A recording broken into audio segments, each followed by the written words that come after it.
Let's talk about the birds and the bugs. The yellow-throated warbler is a beautiful songbird that has been observed to eat 70 aphids per minute. When the warbler had finished eating, 40 minutes later, had eaten about 3,000 aphids. A nighthawk can eat 500 mosquitoes in one feeding. It's been estimated that just the chickadees in Michigan consume over 8 billion insects every year. Evolutionists say that insects appeared millions of years before birds ever evolved.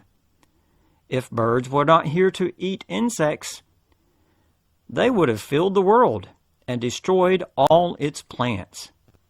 For example, one pair of Colorado potato beetles, if left unchecked for one season, will produce over 60 million offspring.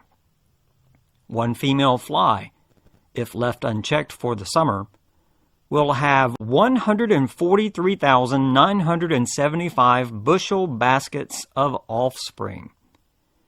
Aphids can produce 13 generations during a single season. If each mating produced over 100 females, at the end of this process, there could be 10 sextillion aphids. Birds absolutely are vital for keeping the insect population in check. If insects were in the world long before birds, this planet would have been without vegetation and very desolate. Insects need to be kept in check, and birds do just that. Insect population growth testifies to what we read in Genesis 1, that God created everything in 1 week, about 6,000 years ago, including the birds and the insects. Psalm 98:1 says, "O sing unto the Lord a new song, for he hath done marvelous things."